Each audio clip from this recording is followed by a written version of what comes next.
Finlândia, um país de 5 milhões e 300 mil habitantes, eleito pela 8ª vez consecutiva o mais feliz do planeta, segundo um ranking no Relatório Mundial da Felicidade da ONU. O presidente da Acevilla e cientista político Tomás Tomasi esteve na Finlândia em uma viagem de trabalho com o Centro de Liderança Pública, o CLP. Tomás, um prazer tê-lo conosco aqui mais uma vez, você já é praticamente de casa. Explica pra gente como é que é a natureza dessa sua viagem à Europa pelo CLP. Luciano, primeiro, obrigado pela oportunidade e mais uma vez estarmos juntos aqui. Sempre que me convocarem, eu estou à disposição da tribuna. Falar um pouquinho do que foi essa viagem em si.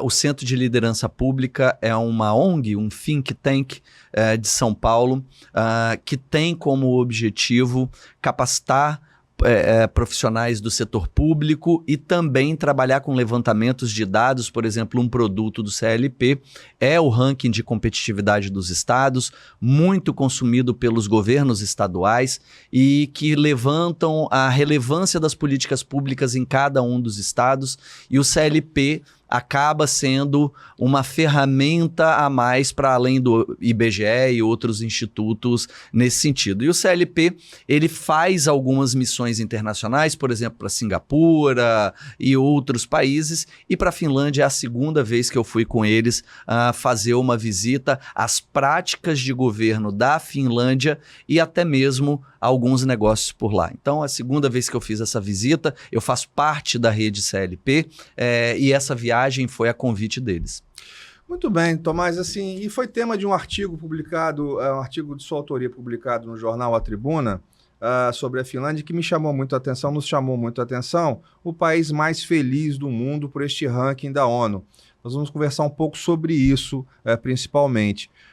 Eu já começo perguntando, qual é o segredo da felicidade da Finlândia, Tomás? Pois é, nesse artigo eu fiz uma brincadeira da gente se questionar e refletir em relação ao qual é o segredo da felicidade na Finlândia, num país nórdico, gelado, terra do Papai Noel, mas que efetivamente pelo 8º ano consecutivo é classificado por um ranking da ONU como o país mais feliz do mundo. Mas a primeira reflexão que a gente tem que fazer e a primeira coisa que a gente tem que pensar, o que é a felicidade?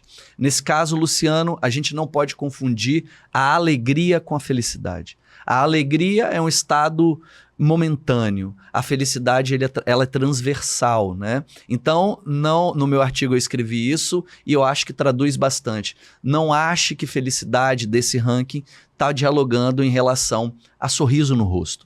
O povo finlandês é um povo nórdico, muito simpático e acolhedor. Entretanto, não é um povo que fica sorrindo à torta e à direita.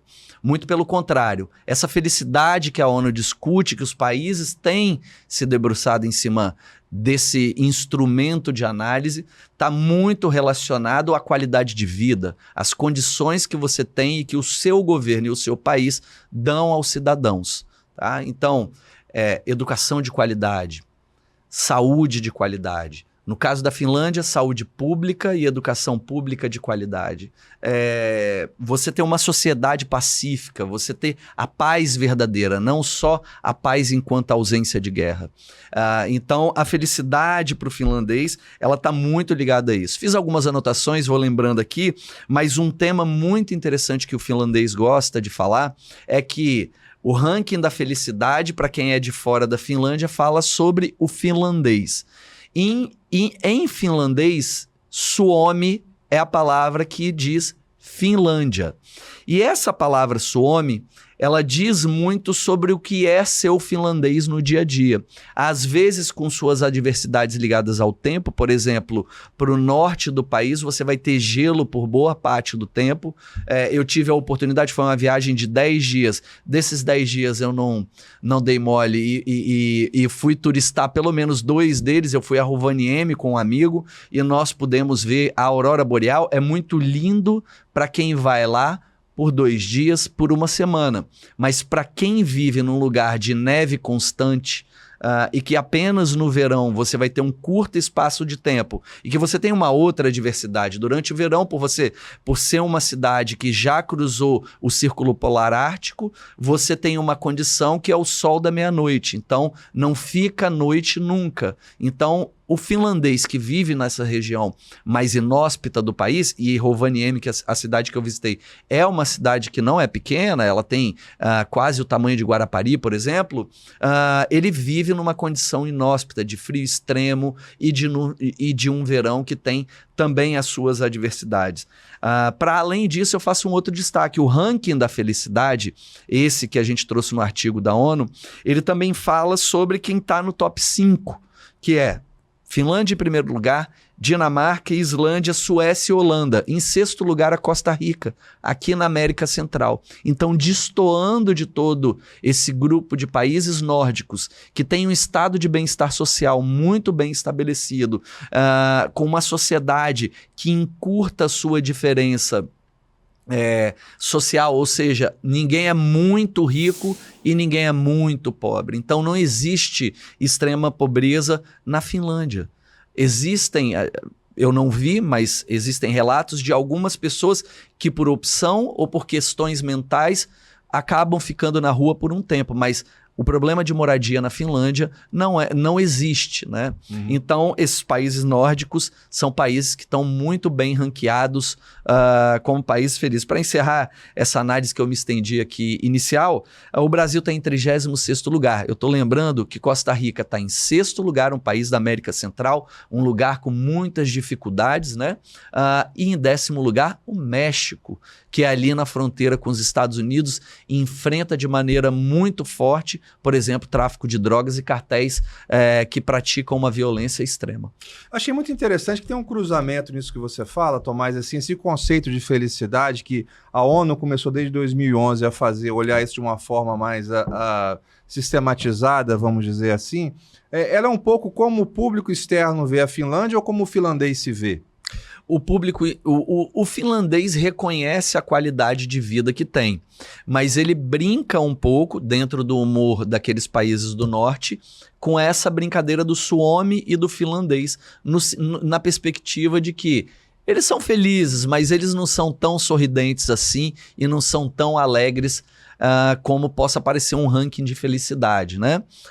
Mas eu posso afirmar para você, Luciano, que é um povo acolhedor. Vou arriscar fazer uma brincadeira. Na minha viagem, a minha conexão era em Paris, na França. Eu me senti muito mais acolhido na Finlândia, um país frio e gelado, do que na França. Agora, é um país também, como você frisou, que ele enfrenta desafios.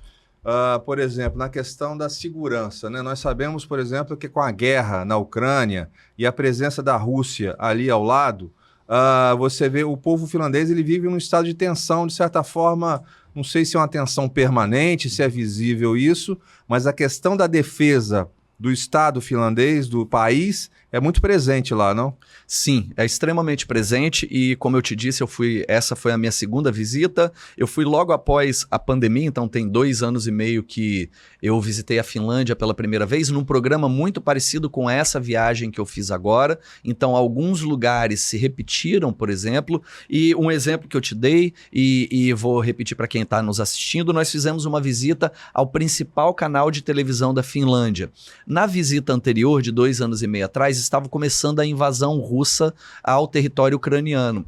Nessa visita, Luciano, as pessoas estavam preocupadas, mas isso não foi tema de pauta para a gente. Na visita de 2025, desse ano, que eu fui alguns dias atrás, por exemplo, o canal de televisão que estava ali para falar para a gente e falar para servidores públicos, empresários que dialogam com o poder público, que é o meu caso, sobre comunicação. Mas não foi o assunto comunicação.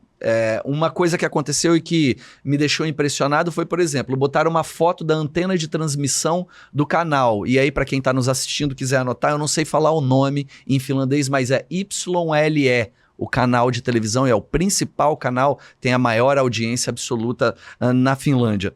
E eles mostraram uma foto, por exemplo, para a gente, essa aqui é a nossa antena de transmissão. Se mandarem um míssil, praticarem algum tipo de hostilidade aqui em Helsinki e tentarem derrubar a nossa transmissão, nós temos condição, 2 andares abaixo, porque temos um bunker, de mandar a nossa equipe para lá e termos a continuidade da transmissão. E para além disso, a gente tem equipe que vai para a rua e que consegue fazer transmissão fora aqui do nosso centro de transmissão das imagens, mantendo rádio, internet e televisão no ar. Essa foi uma preocupação que me alertou logo no início da jornada dessa viagem, quando a gente fez uma das primeiras reuniões com o canal de televisão.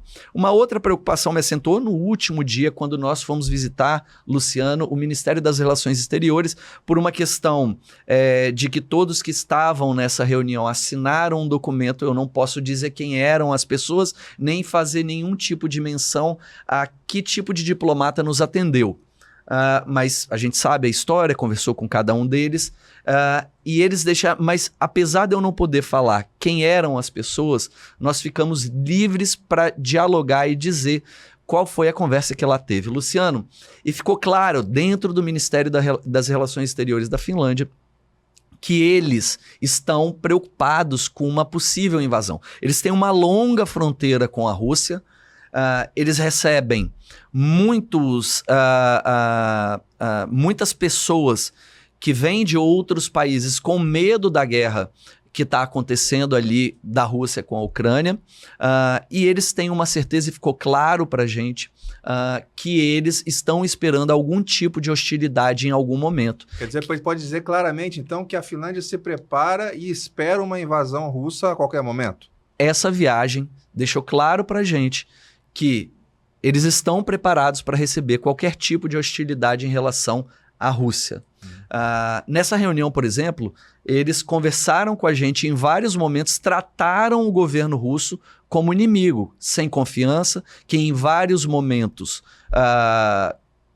mentiu para a sociedade, para o mundo, e que eles não confiam efetivamente em Vladimir Putin. Um outro detalhe. Vários prédios públicos, Luciano, posso mandar para vocês fotos aqui, com bandeiras da Ucrânia. No próprio Ministério das Relações Exteriores, a gente entrou pelo Ministério, tinha um grande pátio, um telão grande com uma bandeira da Ucrânia dentro de um prédio público do governo ucraniano. A biblioteca, que a gente pode falar, que é uma política pública da Finlândia, a biblioteca também tem a bandeira da Finlândia no meio, à esquerda a bandeira da Ucrânia e à direita a bandeira da biblioteca. Não tem nem da cidade de Helsinki, é a biblioteca Ode, que é muito famosa e uma política pública deles muito contundente. Então, assim, claramente eles estão preparados para algum tipo de hostilidade, Luciano, e eles estão do lado dos ucranianos.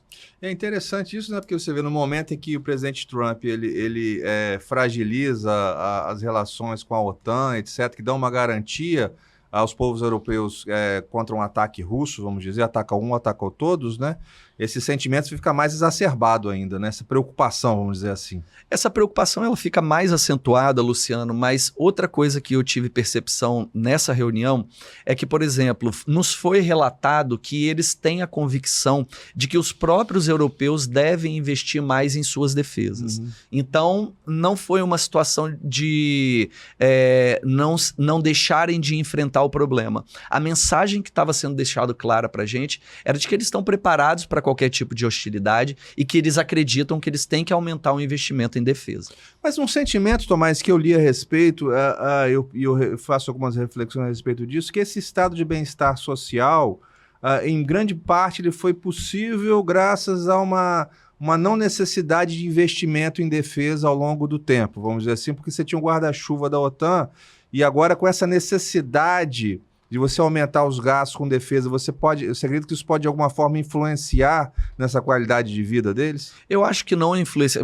Primeiro que sua análise, na minha visão, está muito correta. Como eles tinham, no pós-Segunda Guerra Mundial, o estado de bem-estar social, ele vem ser instalado no pós-Segunda Guerra Mundial.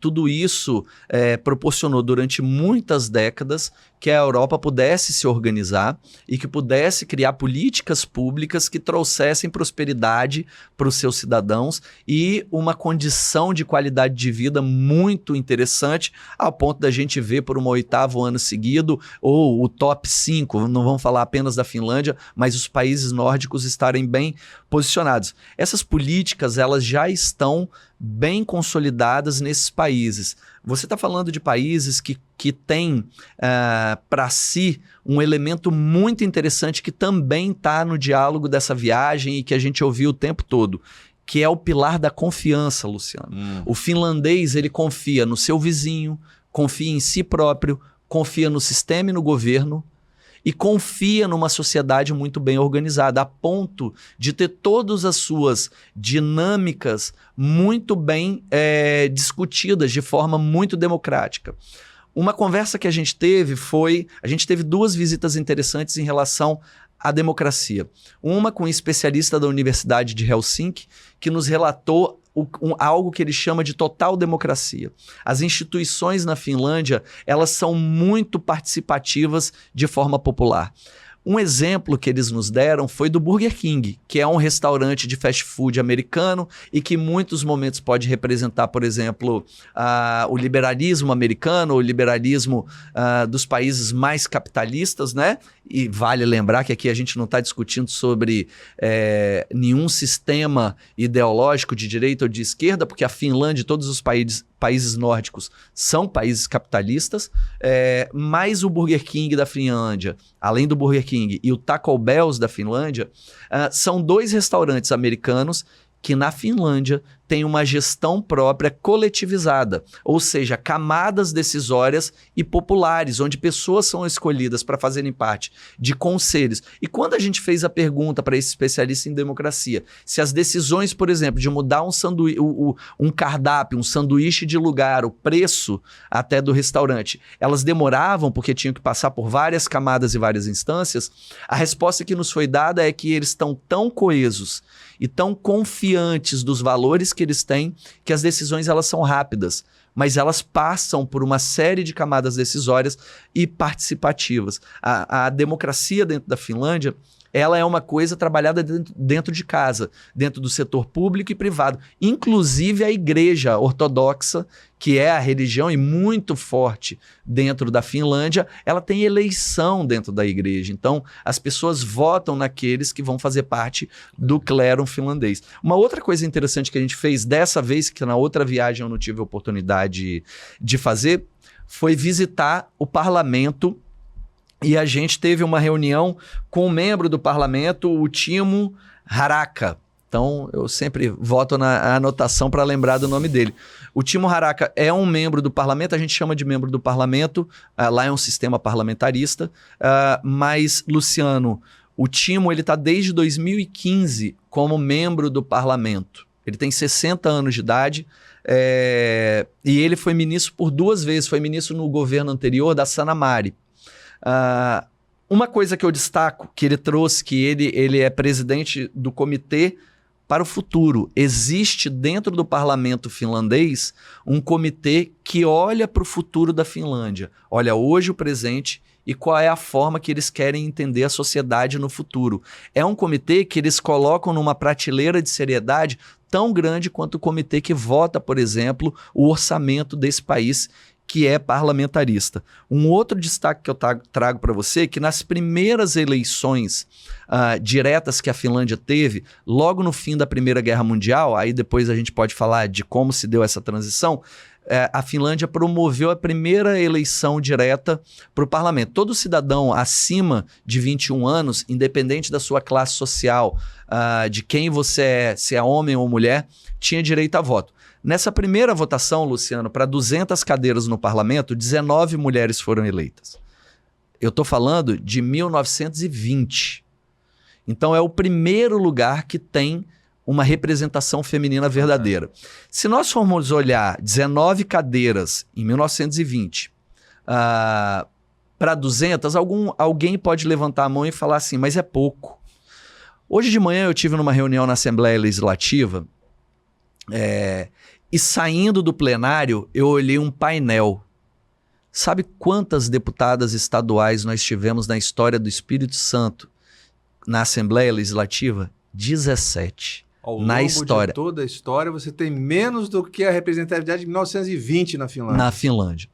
No governo da Sanna Marin, eles quase atingiram a paridade de 100 para 100, 100 homens e 100 mulheres. Lembrando, a Finlândia não tem reserva de assento para questão de gênero. Na última eleição, então, eles quase atingiram. Por 2 assentos, eles não atingiram a paridade. E foi um governo de uma primeira-ministra mulher. Nessa legislatura, são 92 membros do parlamento finlandês. Então, é uma representação feminina e uma democracia muito consolidada, que serve de exemplo para a gente. Perfeito. E assim, você falou uma questão de política pública em relação às bibliotecas, né? Foi isso? E o que me remete a uma questão importante do nosso ponto de vista, do que a gente sempre se discute, é a importância da educação.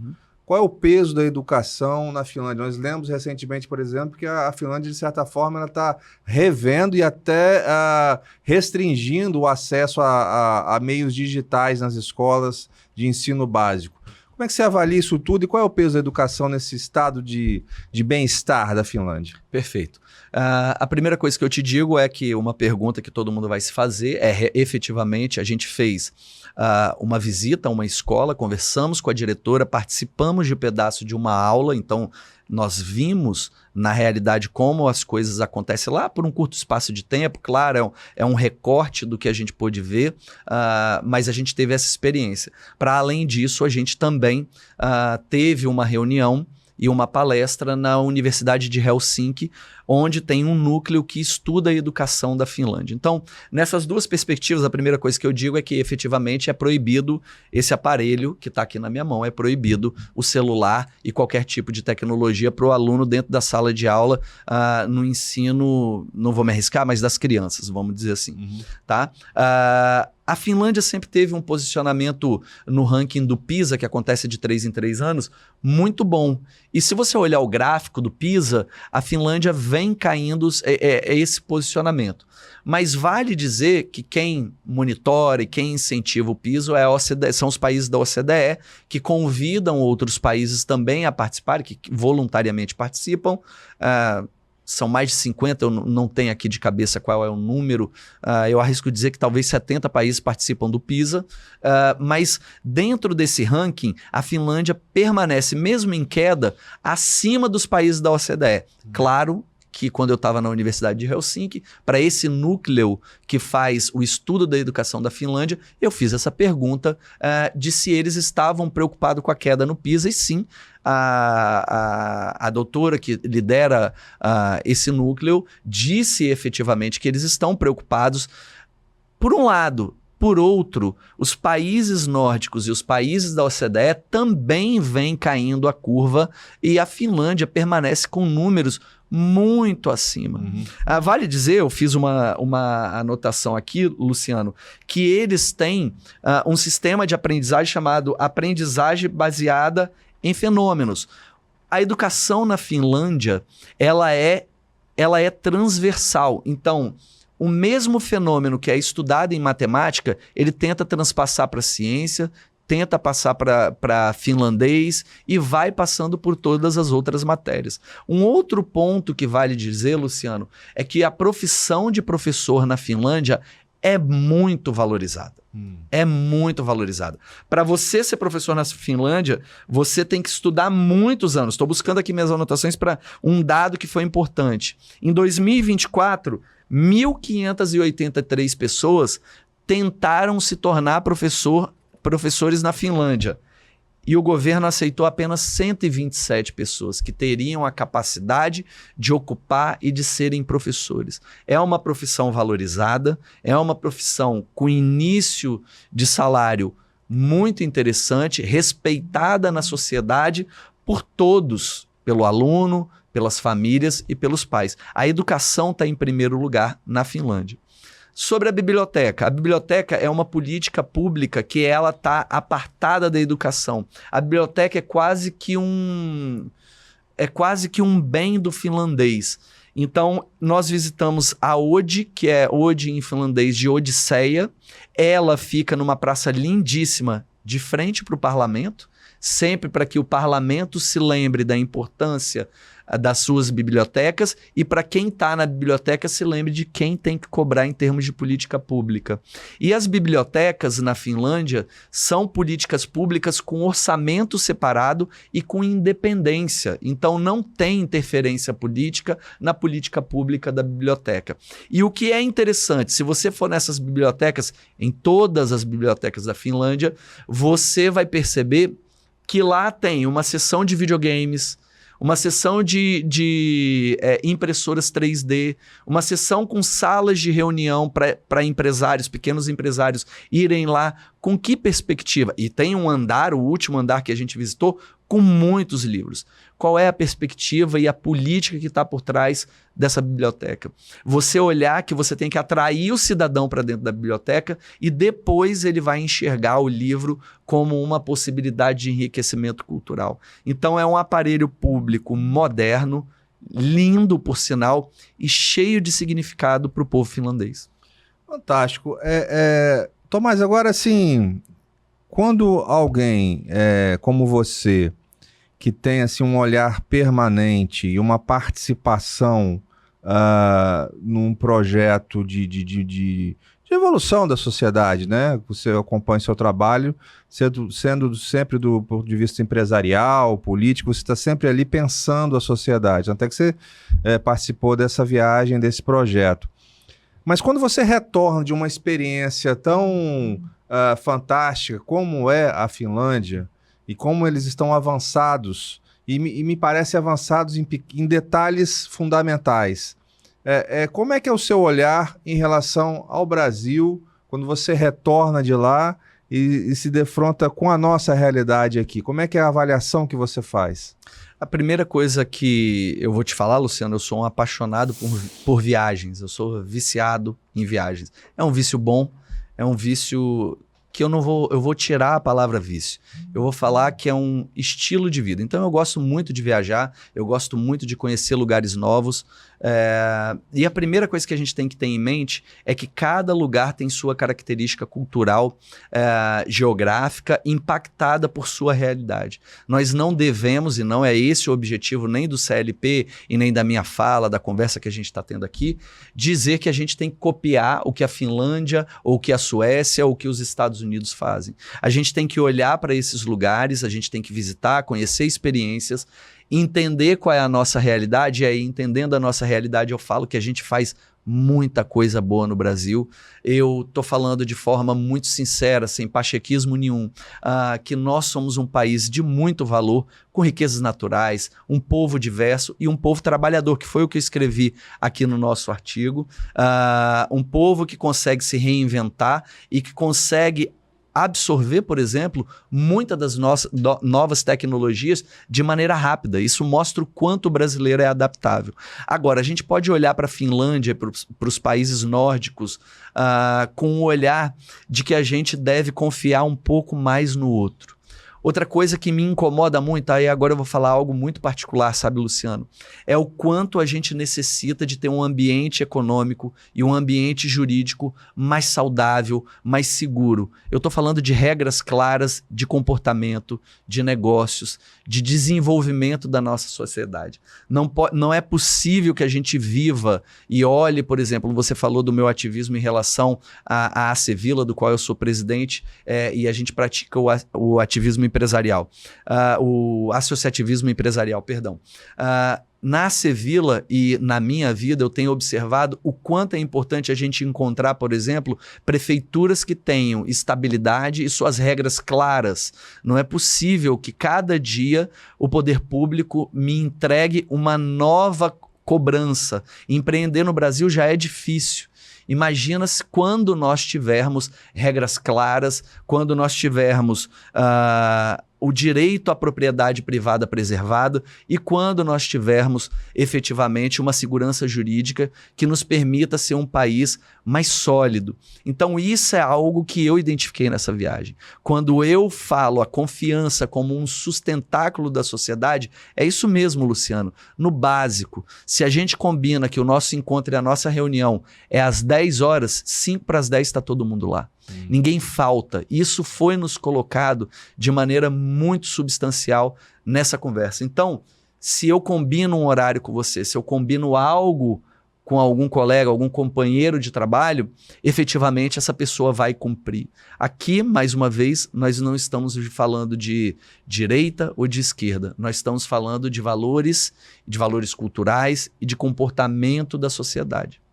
Muito bem. Tomás Tomasi, presidente da Cevila, nos contando, reportando essa experiência internacional que ele teve e que traz muitos olhares interessantes, úteis para o Brasil, no qual nós podemos nos espelhar na experiência finlandesa. Tomás, suas considerações finais, sua mensagem final sobre essa experiência que você teve. Olha, toda experiência de conhecer uma nova realidade é sempre muito enriquecedora.